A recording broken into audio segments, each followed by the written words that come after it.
Sebelum kita bahas tentang buku catatan yang kita kenal di hukum syariat disebut qodok, kita mengenal terlebih dahulu apa sih Lauhil Mahfuz. Lauhil Mahfuz itu adalah mentok tai suaranya.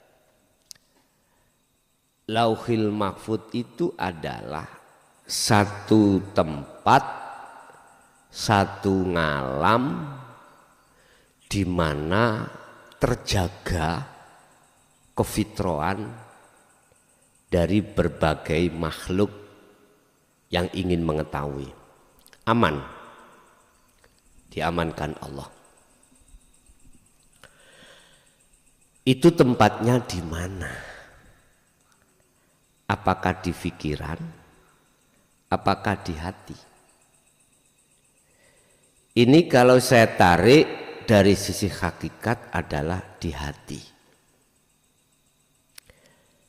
Jikalau saya katakan di pikiran, belum tentu pikiran itu murni, artinya bersih.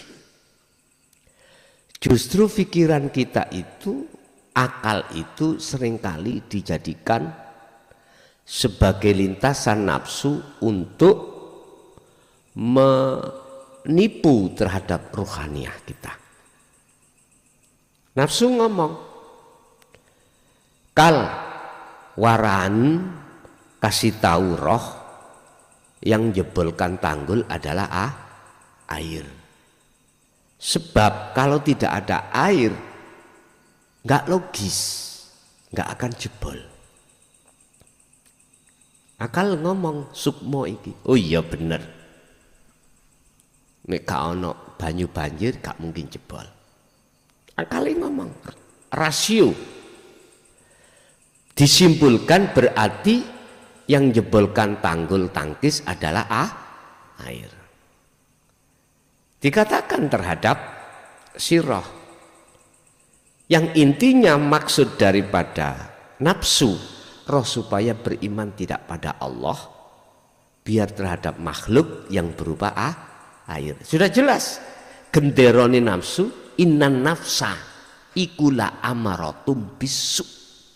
Asu ngejak lalai, ngejak iman selain Allah. Lah, terus perkara-perkara yang menjadikan angan-angan dalam pikiran kita itu mesti Pak njaluk minta perkara yang enak-enak jadinya. Tujuan harus hasil. Apapun bentuknya kehendak dipaksakan diri untuk berhasil. Yang diangan-angan dalam akal ini. Nggak mungkin akal ini, akal yang kumaksud itu yang masih kongsinya nafsu, yang belum jinak loh Pak, liar. Mesti akal itu dibuat untuk sinau ilmu tentang selain Allah. Ini berarti akal belum jinak. Akal kalau belum jinak, nafsu pun tidak jinak. Wong dua-duanya itu tiap saat dan waktu ngiring terhadap ruhaniah kita. Ini berarti di luar alam batas dunia loh Pak ya. Nah. Kemudian sesuai dengan apa yang ditanyakan terkait masalah buku catatan. Buku catatan benarkah yang diangan-angan akal itu? Bapak Ibu, saya katakan benar dan salah. Saya katakan salah manakala akal dan nafsu itu belum dikatakan akal dan nafsu yang jinak. Saya katakan benar jikalau akal dan nafsu itu sudah sebagai kendaraan yang jinak. Di dalam Lauhil Mahfud itu memang ada buku catatan yang disebut sebagai qadha atau bahasa sifat wajibnya Allah disebut iradah, kehendak. Kehendak itu yang adanya kehendak itu dalam hati, bukan dalam akal sebetulnya. Cuman kadang-kadang kehendak itu akan menjadi satu takdir yang tidak sesuai dengan apa yang diharapkan oleh akal. Akal kan mintanya hasil, enak lagi gitu toh. Bapak Ibu, iki biasanya ketika kehendak itu muncul, akal dengan nafsu itu nggak diam. Bagaimana caranya ruhaniyah itu terjebak di dalam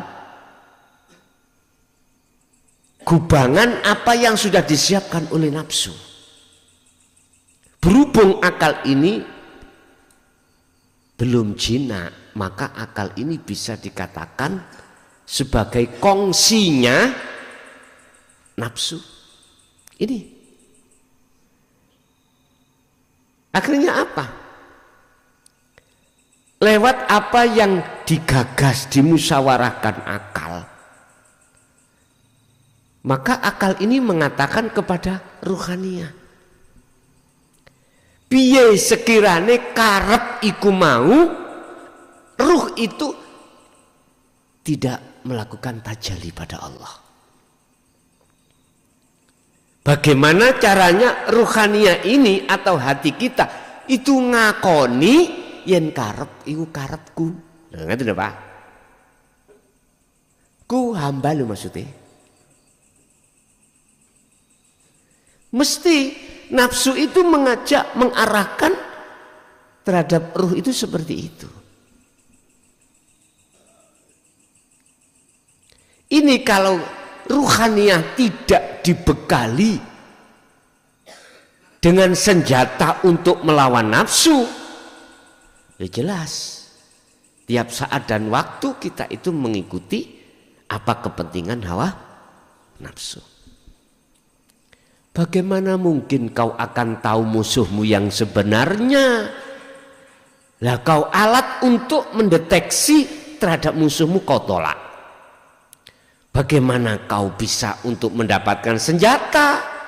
Alat untuk memproduksi senjata itu kau tolak. Itulah dinul haq, Pak.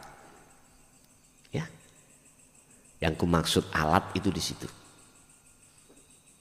Ini tetap nggak bisa, Pak. Lah, ketika takdirnya itu tidak sesuai dengan musyawarahnya akal, yang terjadi terhadap hati kita apa? Kecewa. Pasti Pak itu. Pasti kecewa. Karena ruhaniyah dalam, mohon maaf ini proses loh Pak ya, dalam penguasaan kenafsuan tadi. Lu berarti ono gusala luru, nanti dulu Pak, entar dulu. Kita belum dikatakan ke ahad. Berarti masih ada nafsu yang berkuasa. Makanya benar syariat itu mengatakan kalau jelek dari nafsu, kalau bagus datanya dari Allah. Bapak Ibu, jadi buku catatan hakikatnya itu adalah apa yang tertampil di dalam hatimu. Di situ ada tulisan-tulisan. Namanya kodok atau kehendak. Seperti jenengan wau lho, sebelum takdiriku wujudnya kehendak. Takdir wujudnya catatan.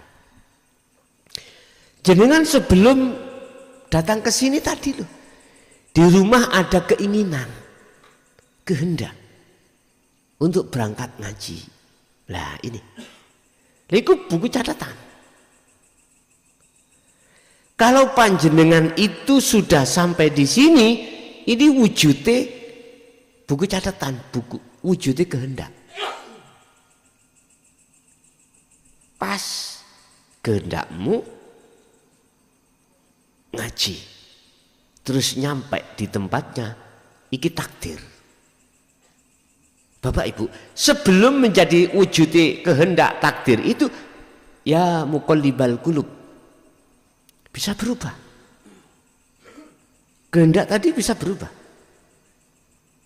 Mulai awal kita mau berangkat sudah ada buku catatan, kita ngaji di Pintrang. Di tengah jalan Pak, ada goro-goro. Garwa sampai nelpon, ayah, anak iki loro, mutah-mutah, ayo digonang dokter. Lah gitu nggih. Loh, di situ Allah merubah. Dihapuslah buku catatan sampai mau yang isinya takdiri ke sini, dirubah. Seret. Anda pasti kembali ke rumah lagi menuju ke dokter. Lah, berubah toh? Jadi perubahan buku catatan itu bisa manakala belum disebut sebagai takdir. Bisa berubah. Nah, siapa yang merubah, Pak? Allah sendiri. Apakah doa itu bisa merubah? Tidak bisa, Pak. Tidak akan pernah bisa. Bapak Ibu, ini pasti terjadi kekecewaan sampean. Buku catatannya itu dengan nyatanya tidak sama, alias berubah. Mestinya ngaji, takdirnya di rumah sah. Loh, mesti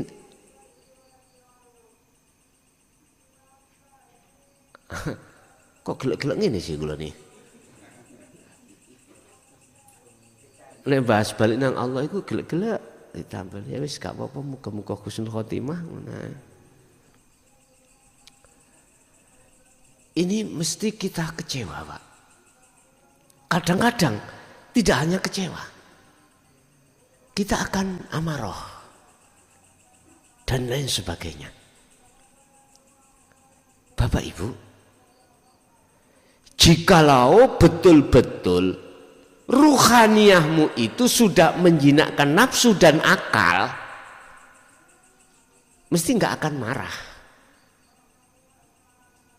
Karena kau bersandar wa aslimulahu, bersandar imanmu itu hanya Allah. Walaupun berubah, Anda sadar siapa yang merubah. Mana keterkaitan dengan doa? Tidak bisa, Pak. Jadi doa itu tidak ada hubungannya dengan perubahan itu. Perubahan takdir. Perubahan irodah, bukan perubahan takdir, perubahan irodah atau tulisan. Doa itu juga tidak ada kaitannya dengan apa yang Anda minta, tidak. Gak ada hubungannya. Lah terus bagaimana kita sebagai si salib yang sudah mengadakan perjalanan untuk bertemu Allah bersikap? Kula sering mengatakan mengalirlah seperti air mengalir. Kalimat itu berarti mengandung pengertian bahwasanya silahkan apa yang terjadi biar terjadi, apapun bentuknya. Yang penting Anda faqadistam sakabil urwatil wuthqa lam fisamalah, memegang teguh sekuat-kuatnya tali Allah di situ. Apa tali Allah itu? Adalah zikir. Zikir yang kumaksud sadar diri apapun yang terjadi semata-mata karena Allah. Ini mudah bagi Anda yang sudah punya senjata itu, akhirnya menjinakkan nafsu itu. Akhirnya nafsu tidak akan bisa untuk mengontrol jenengan. Akhirnya yang terjadi dalam keimanan hati sampean cuman akunya Allah. Di situ. Don. Susah iki dikontrol nafsu, susah. Itulah yang kumaksud, baik akal maupun nafsu ini jinak. Jinak sekali. Mungkin ini bisa kami masukkan dalam keterangan Isyaroh Mi'raj Rasulullah. Tatkala Rasulullah menunggangi nafsu, yaitu buruk, dan di situ ada pengendali yaitu akal, yaitu malaikat. Ketika sudah melewati sab langit 7, keduanya itu parkir.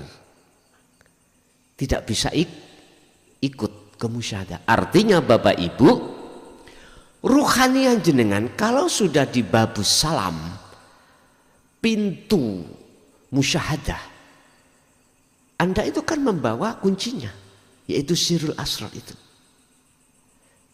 Iman yang murni hanya Allah. Ya bunayya la tusyrik billahi syai', la tusyrik billah. Surat Luqman. Wahai anak putuku, jangan ada dalam hatimu selain Allah. Sebab jikalau ada, inna syirka la dzulmun adzim. Kau dalam kegelapan. Itu dosa yang amat besar. Jangan. Artinya Bapak Ibu, kita sudah kadung kecemplung di dalam kegelapan, lekaslah kau yang keluar dari syaratnya itu, jadikanlah iman hanya pada Allah sebagai imammu. Jadikanlah Allah iman sebagai imammu. Al-Baqarah 257. Allahu waliyul ladina amanu yukhrijuhum minadz-dzulumati ilan nur. Jikalau kau betul-betul mau menjadikan Allah sebagai penolongmu, artinya iman hanya pada Allah itu, maka Anda akan dikeluarkan dari zona gelap menuju zona terang beneran. Jadi kesimpulannya, ternyata buku catatan itu kehendak. Yang kehendak ada di Lauhil Mahfuz, yaitu dalam hati Anda masing-masing. Ini nantinya akan jadi takdir. Ini hanya bisa diketahui oleh Allah saja. Maksudnya Allah saja, Anda yang sudah kefanaan kamanungsaane. Anda yang sudah kefanaan selain Allah baru tahu di situ. Nggih.